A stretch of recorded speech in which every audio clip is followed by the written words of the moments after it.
Good morning, class. Today we will start the next principle of management, that is the unity of command.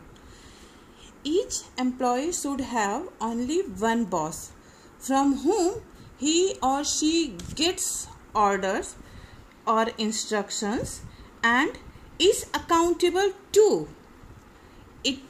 This principle says that there is only one boss to an employee who gives an order and instructions, and the employee report to him only. Okay, and this reduce chaos and decision making. Are you getting? So that is the unity of command. Unity of command means we have to collect the information or order from only one boss.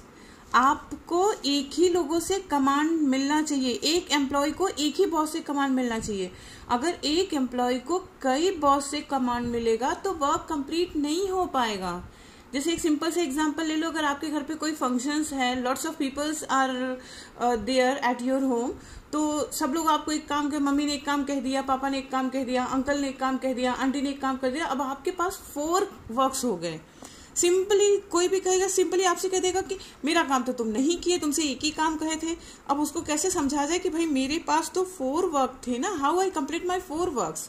तो यही होता है unity of command means एक individual को एक ही boss से command मिलना चाहिए. अगर मोर देन 1 बॉस से कमांड मिलेगा, so he or she is unable to complete his or her work on time.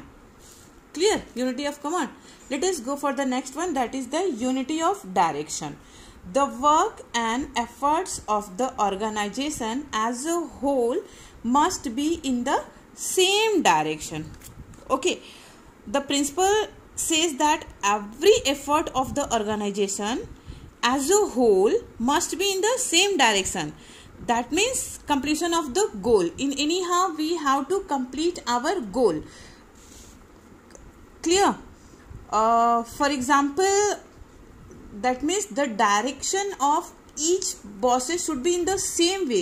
जितने लोगों से आपको डायरेक्शन मिल रहा है वो एक ही वे में जाना चाहिए. ठीक, जैसे आपकी क्लासेस ले लीजिए, आपकी 5 क्लासेस हैं, 5 क्लासेस फिक्स हैं, मतलब उसमें 3 सब्जेक्ट्स फिक्स हैं. आपकी इकोनॉमिक्स चलेंगे, फिर बीएसटी चलेगा, फिर अकाउंटेंसी चलेगा, या फिर बीएसटी इकोनॉमिक्स अकाउंटेंसी. अगर कुछ इधर उधर हो रहा है इंग्लिश और ऑप्शनल को छोड़ के, तो इन्हीं सब्जेक्ट्स को इधर उधर किया जाएगा. अब इसमें बीच में केमिस्ट्री और फिजिक्स नहीं डाला जा सकता ना, क्योंकि आपका डायरेक्शन क्या है, आपका डायरेक्शन कॉमर्स है, तो आपके सब्जेक्ट्स जो होंगे वो रिलेटेड टू कॉमर्स ही होंगे. फिजिक्स और केमिस्ट्री आपके सब्जेक्ट्स में, आपके टाइम टेबल में एक्स्ट्रा इंट्रोड्यूस नहीं किया जा सकता. So that is the unity of direction. Unity of direction means जितने भी लोग डायरेक्शन आपको देंगे वो सब एक ही मतलब एक ही ऑब्जेक्ट के लिए होना चाहिए. अलग अलग ऑब्जेक्ट के लिए डायरेक्शन मिलेगा तो हम कोई भी ऑब्जेक्ट कंप्लीट नहीं कर सकते. ठीक, so let us go for the next one, subordination of individual interest to the general interest. The organization's interest is given precedence over interest of an individual employee. Here precedence means preference, first preference. Okay, it means that the first and the most priority is given to the organization, collective good and interest. This means all decisions are taken keeping the organization benefit in the mind. Just see, each and every individual join the organization for his or her own benefit. We already discuss earlier ना कि देखो जितने भी employ organisation में आते हैं, job करते हैं, सबका अपना अपना इंटरेस्ट होता है ना.